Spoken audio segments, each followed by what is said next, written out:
हमरा के अपन बराबरी के आदमी चाहिए। हमरा के हवेली के ठाकुराइन ना बने के बाद। ये का कहत बरू चंदा? हम उहे हैं जेका तू जाने लो, पहचाने लो। अरे चंदा, हम झोपड़ी में रहे या महल में रहे, हमार पहचान नानू बदल जाई। हमार बात मान चंदा, हम अपन दोस्त के एगो रिश्ता बना के रखे के चाहत बस, और कोई कारण ना रहे तारा से सच्चाई छिपाए के। ठीक बा माधव, हम मान लेनी तहार बात। बाकी अब जब हम जान लेनी है कि तू ड्राइवर ना एगो हवेली के ठाकुर बड़ा, तब हम कैसे कर ले तारा से ब्याह? कैसे माने? लोग का कही चंदा अपन घर के कर्जा उतारे खातिर एगो ठाकुर से ब्याह कर लेलस ना माधव। यही से हम कहता नहीं कि हमरा से ब्याह करे के विचार अपन मन से निकाल दो। चंदा, हमार बात समझा। आवा।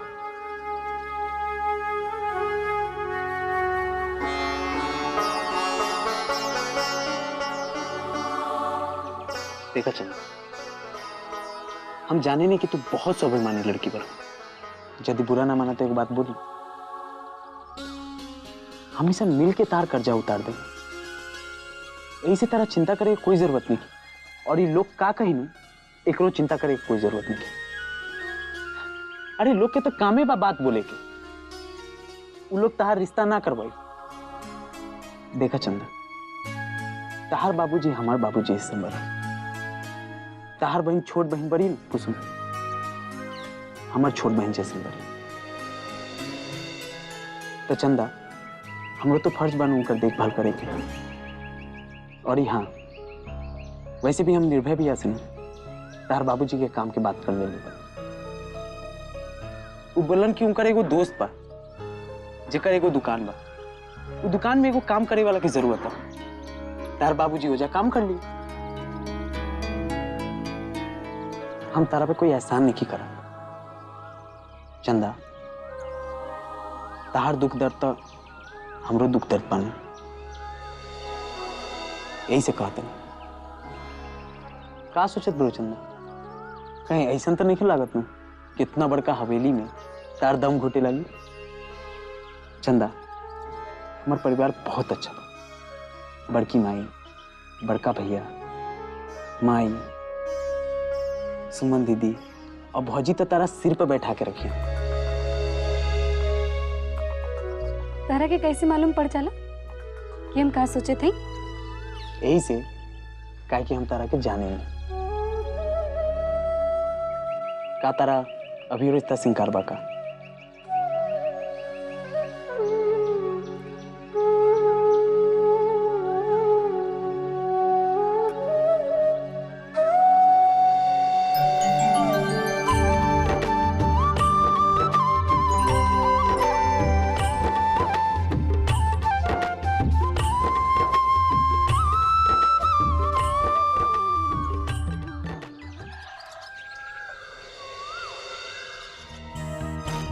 अरे कुसुम, आ गई लो स्कूली से?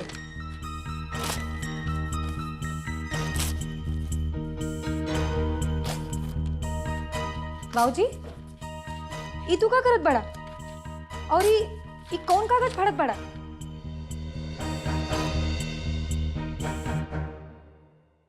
ये तोरा बियाह के मेहमानन के लिस्ट है। अब हमारे लगे इतना पैसा बाना नू कि हम सबकरा के दावत पे बुलाई। बाकी कुछ लोग तो बुलाई पड़ी नू, वही खातिर कुसुमिया से लिस्ट बनवैले रहनी है। हम तो अपना खुशी में काम शुरू कर दिले रहनी बेटा। बाकी ते तो शादी से मना कर दिले, तो फिर एकर का फायदा बा? यही से फाड़ के फेंकता नहीं। का जमाना आ गइल बा, बाप मातारी को इज्जत है नहीं की। ना समझो मन में आओ करास।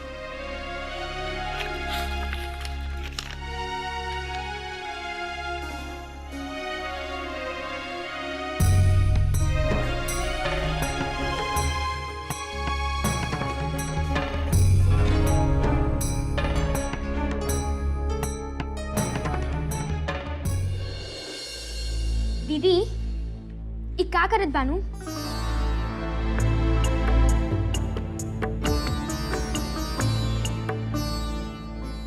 रे चंदवा एकरा के जोड़त का बड़े रे? एकरा सब का फायदा बा जुड़ला से? बाबूजी हाँ। अब खुद ही सोच ला कि हम ये सब काहे करत बानी। माने माने ते ना ना हमारा विश्वास नहीं होत। माने ते हाँ बाबूजी अब यह सच बा। सच्चे कहा तानू दीदी? तू बियाह करे खातिर तैयार हो गइल बानो? हाँ कुसुम, बहुत सोचला के बाद हम ई निर्णय पर पहुंची हैं। वाह बेटा, जुग जुग जी बेटा, भगवान हमार सुन लेलन बेटा। तू सही समय पर सही निर्णय ले ले बेटा। हे भगवान हमार बेटी के हुए नजर मत लागे दिया।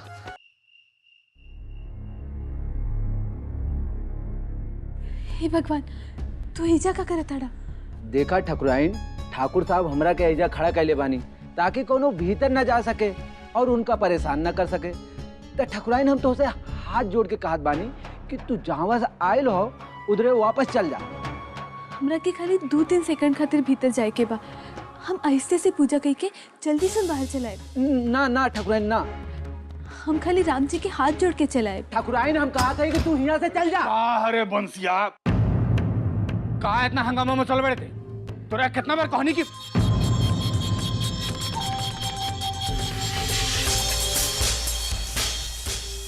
रउआ हमरे खातिर कार्ड रख लेनी कि हम कमरा में ना आ सके। तो का करी? का करी हम? तू हमरा खातिर दूसर कोनो उपाय छोड़ले बड़ी का? जोक बड़ू जोक, जितना कोनो जोक कोनो आदमी के देह से चिपक के ओकर खून चूस लेला नु, ओई तरह तू हमरा भाग्य से चिपक के हमार भाग्य चूस ले बड़ू। ओई से हम गार्ड रखले बानी कि तू हमरा सुख चैन हमरा जिंदगी से दूर रह। हम सुख चैन के सांस ले सके। बुझाइल? अरे ते ठीक से ड्यूटी कर।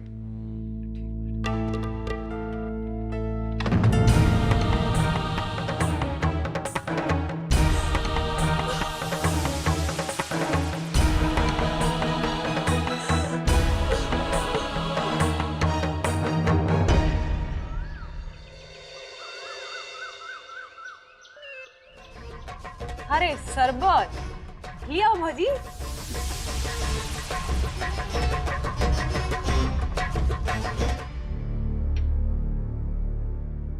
अब तो बहुत ढेर काम होके गए थी बहन। तो अभी से जुट जा लिस्ट बनावे में कि का खरीदे के बा ओकरा खातिर। अम्मा जी, खरीदारी केकरा खातिर करे के बा? ला लोगिन इनका के देखा अंगी खुल गई। हाँ, कुली समाज में जब ढिंढोरा पिटा जाई नु तब तार अंगी कुली का भौजी बताओ तो। कुली रामायण खत्म हो गई, इनका यह नहीं पता कि सीता जी के हई ना। अरे इतना टाइम से हवेली में एके गो बात चलता और तू पूछा तारो कि केकरा खातिर खरीदारी। हाँ बड़ा ही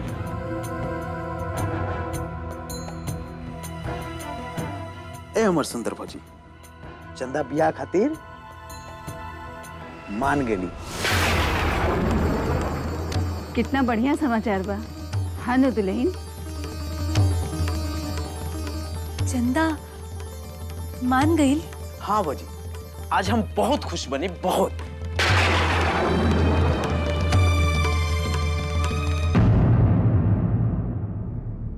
माधव के इतना खुश देख के हमरा हिम्मत नहीं की होत कि हम ओकरा चंदा की सच्चाई बताई।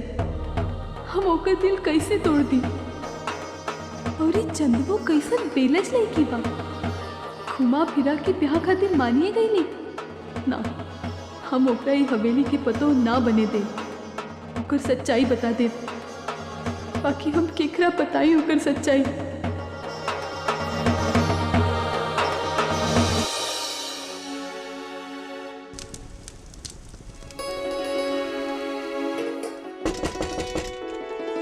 रे चंदा, देखता कौन आगे ले बेरा।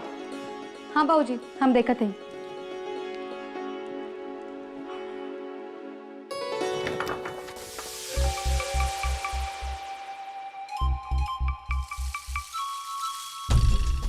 रहुआ ई बखत कौन वक्त आई चंदा? तू ही बता दे। हैं? अरे तहनी के तो काम काजू बाड़ू, अरे हमरा के तो तहनी से टाइम लेके आवे के पड़ी नू। हैं? लागत बाकी हम कोनो गलत वक्त पे आ गई नहीं है। हैं? बाकी ई घरवा जोन हमरा लगे गिरवी रखले बाड़ू, वही के पैसा लेवे खातिर हम आइल बानी। तहनी के भुला गए का? 2 दिन में तार सब पैसा मिल जाई, पूरा ब्याज के साथ। बुझाइल? हमारा के तो हमार कान पर विश्वास नहीं के होकर। तारा लगे इतना पैसा कहाँ से आइल हो? सब राम जी के कृपा बा। सोच ला कि हम मनी के भाग्य कुल। हम तो सुनी। वो का बात बा साहूकार जी कि हमार बेटी चंदा के विवाह जोन बा ना बहुत बड़ा घर में होका था, जहाँ पर नौकर चाकर भी मालिक जैसन ठाट बाट में रहे। तो वही लोग के मदद से हम तार सब पैसा चुका दे। हाँ, एक और बात, आज के बाद फिर दोबारा ये मत, बुझा गए ना? यदि ई सच हनु, एकरा से बढ़िया कुछ नहीं के। लेकिन ध्यान रखिए राम खिलौन भाई, ई राजा महाराजा जितना बड़का लोग बानू, उनकर खेला भी नु बड़का बड़का होखेला। अरे ऊपर ऊपर सब चमक धमक दिखेला, लेकिन भीतर भीतर सब अंधेरा होखेला। देखिए कहीं ई सब के चक्कर में तार बिटिया के जिंदगी बर्बाद ना हो जाए। प्रणाम।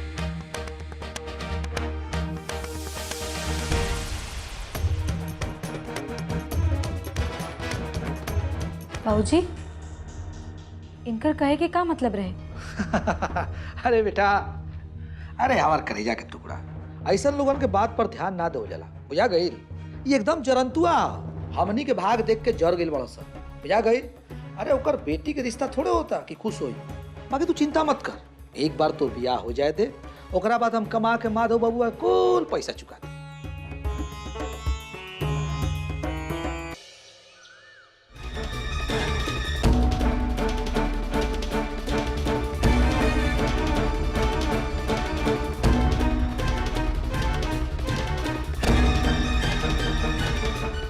जय सीता मैया।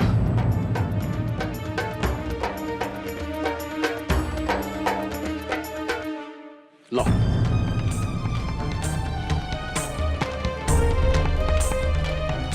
देवी माता है, संभाल कर रखियो। अब जाए जैसे निकला। ठाकुर साहिब, रउआ खाली सीता मैया की मूर्ति काहे देत बाड़न? हमरा के राम जी की मूर्तियों चाहिए। ना, तू अपन शिकायत खाली अपना सीता मैया से करिया। हमारा राम जी कहीं रहता, उनका संसार में बहुत काम बा। तू अपना फालतू शिकायत से हमारा राम जी का परेशान मत करा। बाकी ठाकुर साहिब, राम जी सीता मैया से अलग कैसे रहिए? वो सर्वव्यापी बड़ा।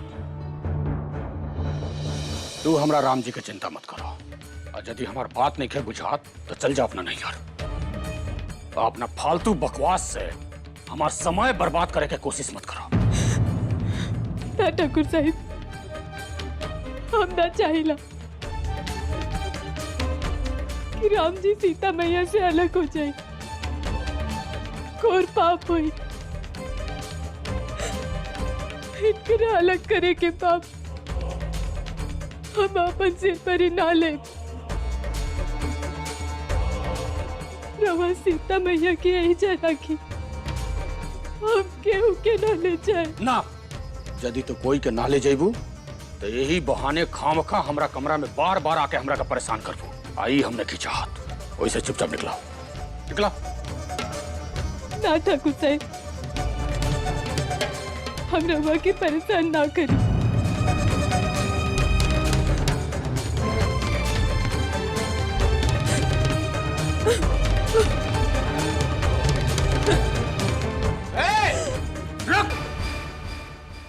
काहे हमरा भगवान जी या सीता मैया दोनों जाने के परेशान करे पे तुलल बड़ो तू। खाली सीता मैया के आगे अपन दुखरा रोरा से तार दिल ना भरा लगा। हाँ अकिती ठाकुर साहब, राम जी के सीता मैया से अलग ना करल जाला, ना करल जाला। तारा जैसन औरत से पीछा छुड़ावे खातिर कुछ कल जा सकेला, कुछ भी।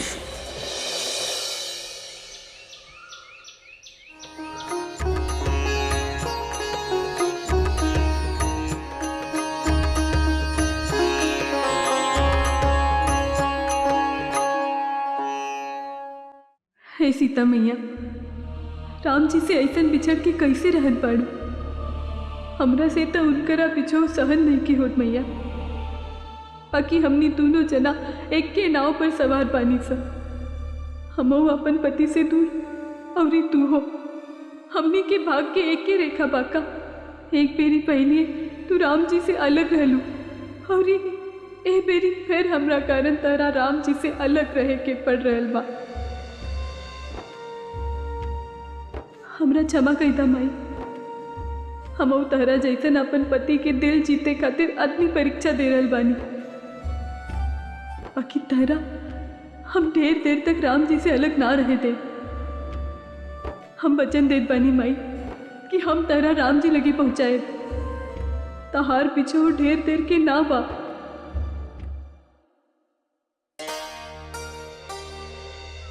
कुसुम, त स्कूली में आज के दिन तार कैसन रहल? हमार दिन तो ठीक रहल दीदी। इनमें नया बात कौन बा? बाकी हमने के तो आज से रहुआ के दिन पूछे के चाहिए। बतावा तोहार दिन कैसन रहल दीदी?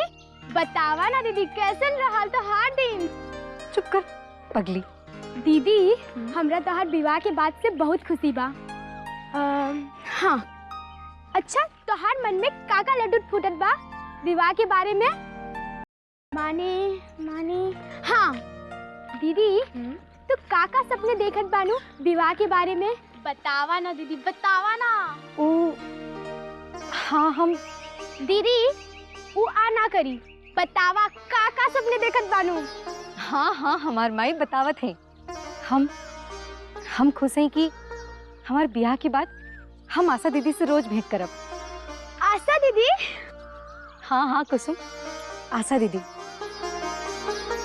इतना बरस से उनकरा से मिले के हमार अरमान रहल, उनकरा से बात करे के अरमान रहल, उनकरा से कुछ सीखे के अरमान रहल। और आज देखा बबली, भगवान की लीला कि हमार कुल सपना एक के बेरी में पूरा हो रहल बा। भगवान कितना सुंदर तरीका से अपन लीला के रचलन है कि हम ब्याह के बाद आशा दीदी की देवरानी बने जाते हैं। अब हम रोज उनकरा से भेंटो ना करब, बाकी उनकर सेवो करब। अब वो हमार जेठानी बन गई नु।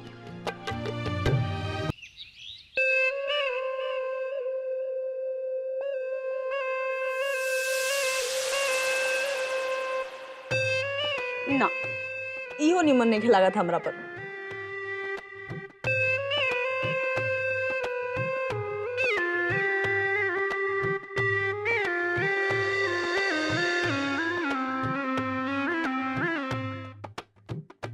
अरे भौजी, आवा आवा। यदि तू मनु के ढूंढत तारू तो वापस चल जा, कैसे कि मनु सूतल बा। ठीक बा?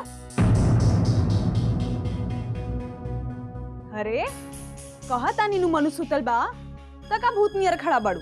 जा। सुमन, हम तारा से एगो खास बात करे खातिर आइल बानी। हमरा के लागता कि हवेली में औरी केहू नहीं के जेकरा से हम ही बात कर सकी। ऐसन कौन बात बा जो तू खाली हमरे से बोले आ गईलू? चला बोला कि आखिर कौन बात बा।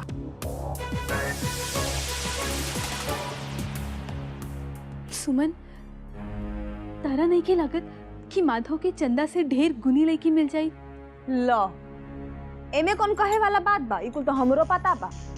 देखलू है ना, दहेज में देवे खातिर 2 कौड़ी पैसा नहीं ओकरा बाप के लगे। अब बियाह के बाद कुल खर्चा अपने मुड़ी पे आई। ना सुमन, हमार कहे कि ई मतलब ना रहे। हमार मतलब बा कि हम ओकर जिंदगी के बारे में तो कुछो ना जाने ली। माने माने ओकर संस्कार कैसन बा, ओकर पालन पोषण कैसन भइल बा, ओकर बात व्यवहार संगत ई सब कैसन बा, ई सब तो हम कुछो ना जाने ली ना। तू पूछलू ना हमार बात। तो तोहरे नु लाडला हो, हमरा के का समझावत तारू?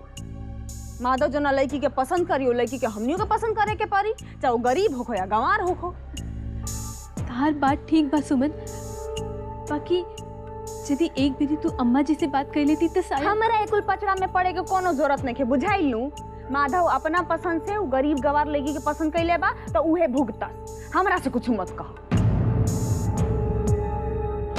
ये हवेली में केहू से बात कही कि कुछ ना होई, हमरा सीधे चंदे से बात करे की होई, ओकरा ब्याह से रोके के होई। हम चंदा से माधव बबुआ की जिंदगी के भीख मांगब।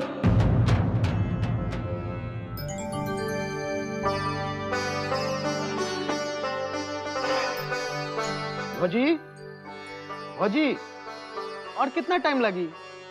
अब भैया आवत है बबुआ। अरे भौजी, हमरा देर होता ऑफिस जाने, और ज्यादा देर हुई न तो बड़का भैया बहुत गुस्से हैं।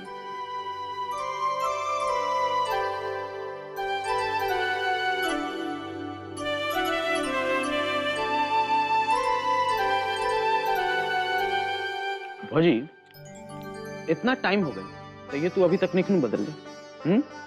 अभी तू हमरा के बिना गरम गरम खाना खिलाए ऑफिस ना भेजे का? अब जब खाए के बखत हो गई बा तो खाई के जाए के चाहिए नु।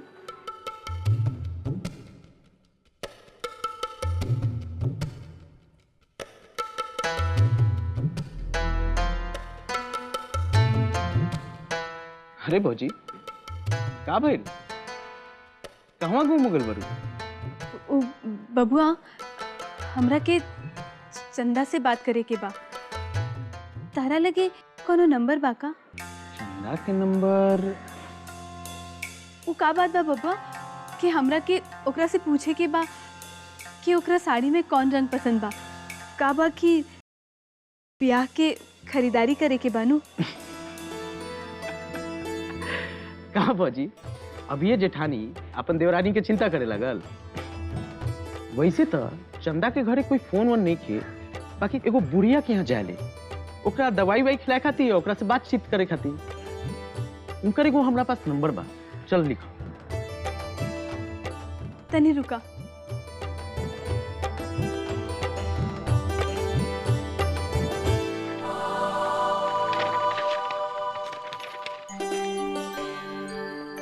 चौरानवे 21 33 44 63। चलो भौजी, हमरा देर होता, हमरा जाए को है। तू अपन देवरानी संगे नु गप लड़ाओ।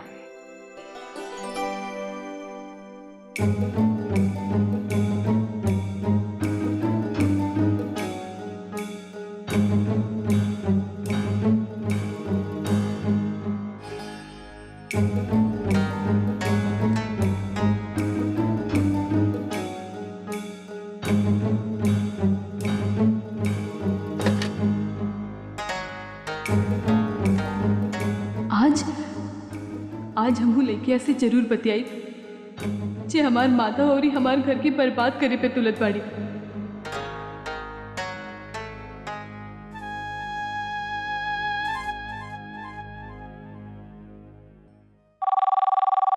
हाँ हाँ दादी, हम फोन उठावत हई, तू अपन बिस्तरा पे आराम करा। हेलो जी, हमरा के चंदा से बतियावे के बा।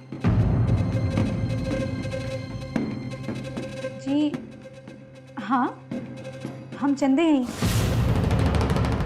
रउआ के बानी?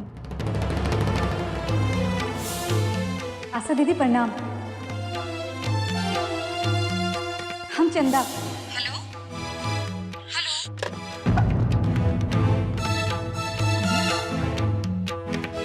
ये हमरा के फोन करके के खोजत होगी?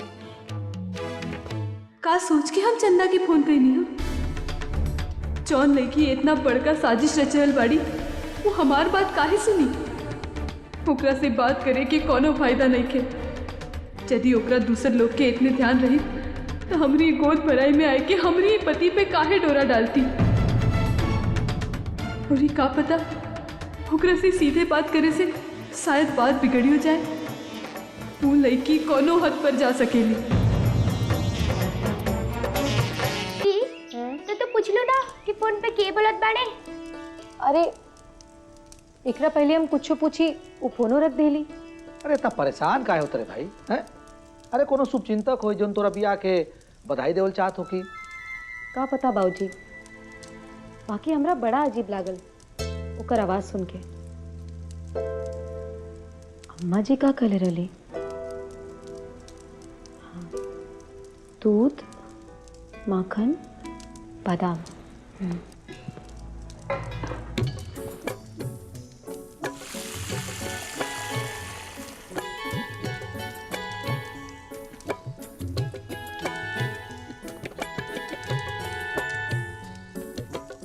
दीदी तू का बना के चाहता नू? तू में इतना गुम हो गइल बानू जैसे लागत बा तू पहली बेर बनावता नू। पहली बेर तो बनावत है का कलाकंद। कलाकंद? आज तक तो ते कभी कलाकंद ना बनौले, फिर आज अचानक तुरा कलाकंद बनावे के विचार कैसे आ गए? तबीयत ठीक बानो तोर?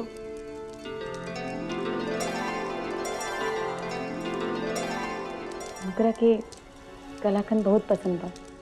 उनकरा किंकरा दीदी? हाँ उनकरा किंकरा?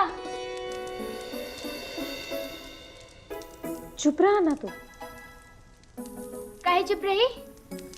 देखला बाबूजी, माधव भैया के दीदी उनकरा कहे लागल, विवाह के बाद तब प्रायम नाथ कहे लागे। अरे तोनी का बतियाओ तो हमरा कुछ समझ में नहीं क्या होत बुझाइल?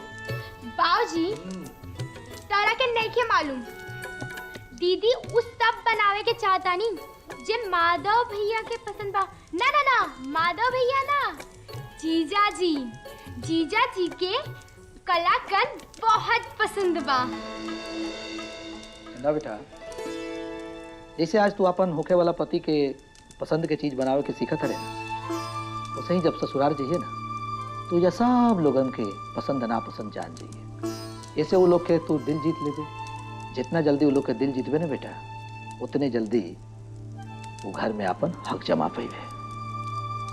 बाबूजी हम उइजा हक जमावे खातिर ना जा रहल बानी, बल्कि वो लोग के प्यार जीते खातिर जा रहल बानी।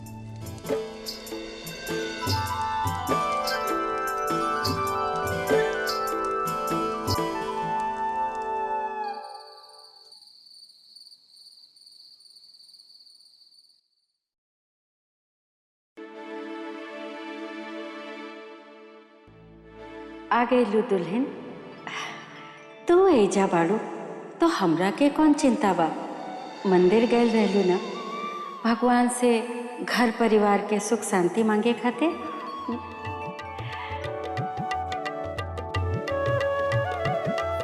जियत रह दुल्हन, हमार आशीर्वाद तो सदा तोरे संग बा। चला भीतर चला, तू बहुत गुनी बाड़ू ना, ऐसे तो हर ननदिया कब से आस लगा के बैठल बिया कि कबले ओकर भौजी आई और ओकर खातिर गरम गरम समोसा बनाई। चला भीतर चला।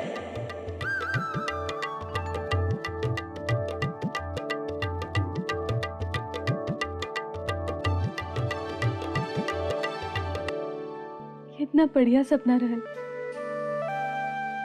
अम्मा जी हमरा से कितना अच्छा बर्ताव करत रहली, कितना खुश रहली अम्मा जी। कहूँ ऐसा तो नहीं खेनू कि वारिस खोए के हमार गलती के वो क्षमा कह देलन।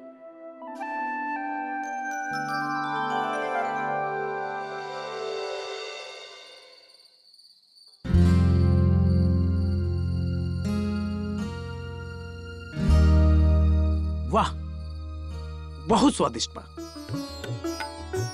वैसे ऐसा लागत नहीं कि एकरा तू पहली बार बनेल बा। तारा खातिर बनावत रहली तो डर लागत रहल, का पता अच्छा बनी कि ना।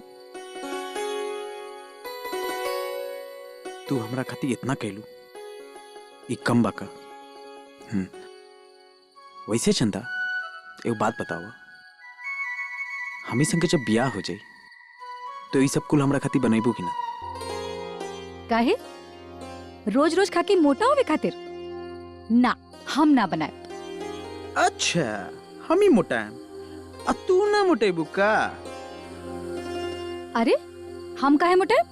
जब लड़की लोग माँ बनेली नू तो मोटा आ जाएली।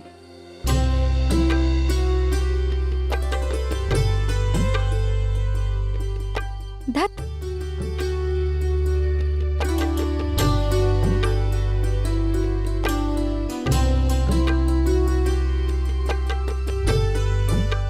ऐसे कहला जात बरू?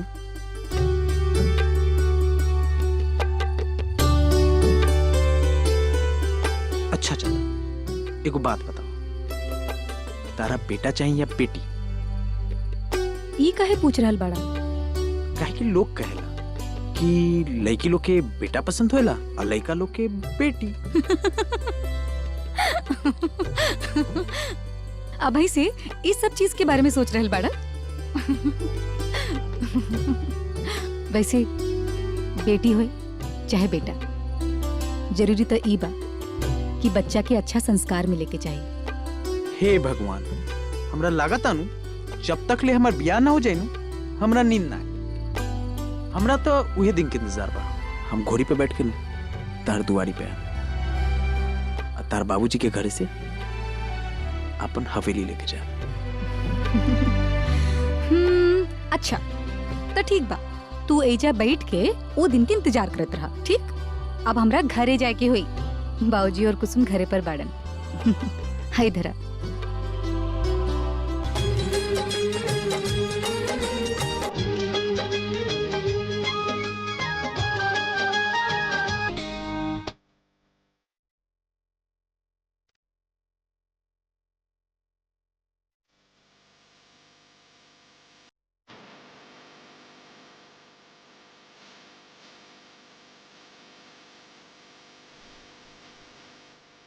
ना माधव, वैसे भी अब तो तारा साथे पूरा जिंदगी रहे के बानो। बाकी अभी तनी देरी और ही रुक गई, तब बाबूजी और कुसुम चिंता करियन। हमरा के चाहे था।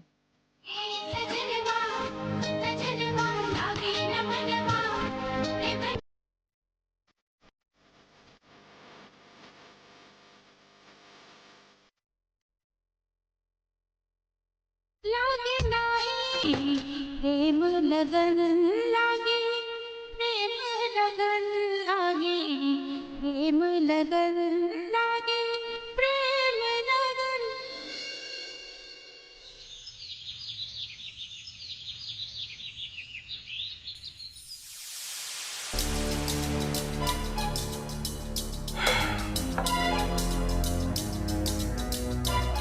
का बात बा ठाकुर साहब, रवा कुछ खोजता नहीं का? राम खिलावन ठाकुर खानदान के होखे वाली बहू किन्ने बा लौकत नहीं के बा? हाँ, चंदा हम अब ये बुलाओ तनी। अरे चंदा, अरे जल्दी सुनो। हाँ हाँ बाबूजी आवत है। आवती है। अरे ऐसा का बात बजो हमरा के?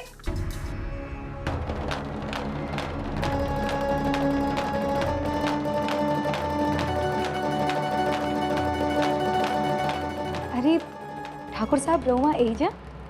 काहे जी, का हम रोआ घरे नहीं आ सकत का? काहे ना, ऐसा काहे कहता नहीं, जरूर था।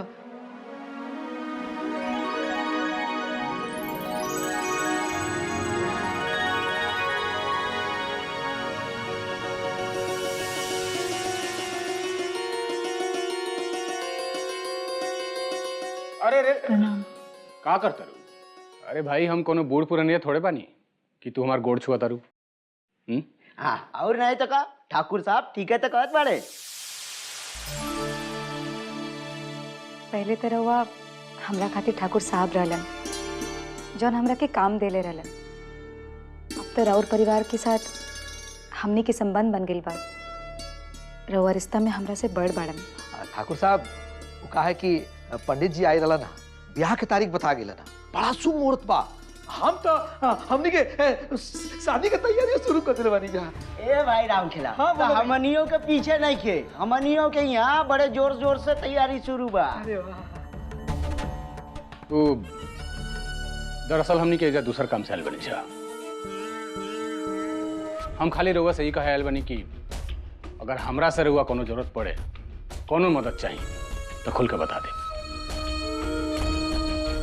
हमार मतलब कि अगर रउआ कबो रुपया पैसा के जरूरत पड़े तो हम हमेशा हाजिर बनी, शर्माएं मत। अरे ठाकुर साहब इतरा और आभार बा, बाकी हमने के सब संभाल लेब सन। सरकार जौन उपहार चंदा खातिर लाइल रहला ओकरा के दे दी।